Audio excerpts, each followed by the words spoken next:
Hello and welcome to my channel, or welcome back to my channel. My name is Jay and this is a web of classic tales. If you're enjoying the videos, please like, subscribe and share. If you want notifications every single time a new video is uploaded, please click on the little bell icon. Today we will continue reading Frank Baum's The Wonderful Wizard of Oz. For 3 days, Dorothy heard nothing from Oz.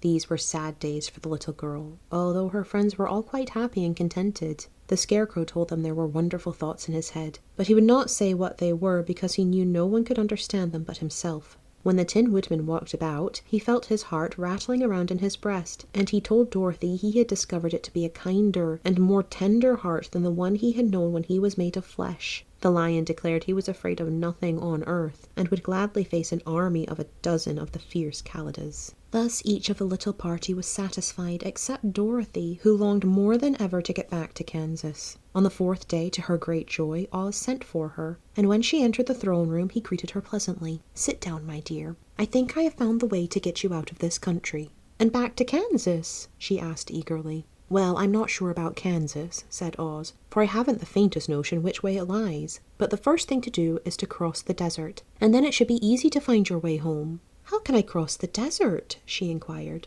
"Well, I'll tell you what I think," said the little man. "You see, when I came to this country, it was in a balloon. You also came through the air, being carried by a cyclone. So I believe the best way to get you across the desert will be through the air. Now, it is quite beyond my powers to make a cyclone, but I've been thinking the matter over, and I believe I can make a balloon." "How?" asked Dorothy. "A balloon," said Oz, "is made of silk, which is coated with glue to keep the gas in. I have plenty of silk in the palace, so it'll be no trouble to make the balloon. But in all this country there is no gas to fill the balloon with, to make it float." "If it won't float," remarked Dorothy, "it will be of no use to us." "True," answered Oz, "but there is another way to make it float, which is to fill it with hot air. Hot air isn't as good as gas, for if the air should get cold, the balloon would come down in the desert, and we should be lost."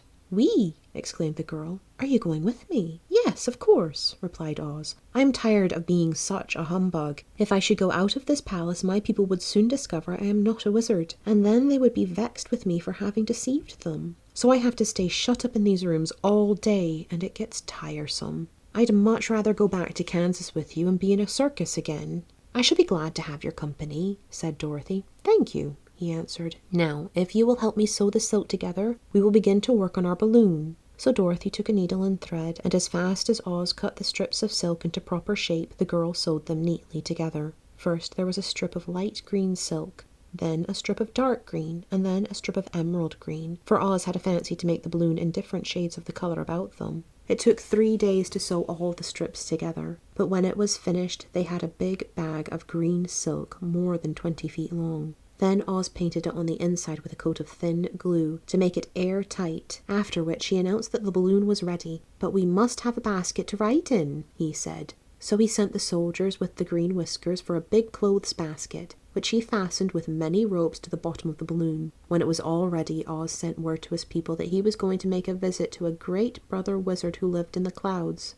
The news spread rapidly through the city, and everyone came to see the wonderful sight. Oz ordered the balloon carried out in front of the palace, and the people gazed upon it with much curiosity. The Tin Woodman had chopped a big pile of wood, and now he made a fire of it, and Oz held the bottom of the balloon over the fire so that the hot air that arose from it would be caught in the silken bag. Gradually the balloon swelled out and rose into the air, until finally the basket just touched the ground. Then Oz got into the basket and said to all the people in a loud voice, "I am now going away to make a visit. While I am gone, the Scarecrow will rule over you. I command you to obey him as you would me." The balloon was by this time tugging hard at the rope that held it to the ground, for the air within it was hot, and this made it so much lighter in weight than the air without that it pulled hard to rise into the sky. "Come, Dorothy," cried the wizard. "Hurry up, or the balloon will fly away." "I can't find Toto anywhere," replied Dorothy, who did not wish to leave her little dog behind. Toto had run into the crowd to bark at a kitten, and Dorothy at last found him.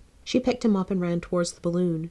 She was within a few steps of it, and Oz was holding out his hands to help her into the basket when, crack, went the ropes, and the balloon rose into the air without her. "Come back!" she screamed. "I want to go too." "I can't come back, my dear," called Oz from the basket. "Goodbye!"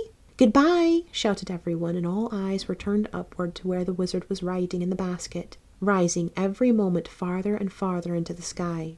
and that was the last any of them ever saw of Oz, the wonderful wizard, though he may have reached Omaha safely and be there now for all we know. But the people remembered him lovingly and said to one another, Oz was always our friend. When he was here, he built for us this beautiful Emerald City, and now he is gone, he has left us the wise Scarecrow to rule over us. Still, for many days they grieved over the loss of the wonderful wizard and would not be comforted.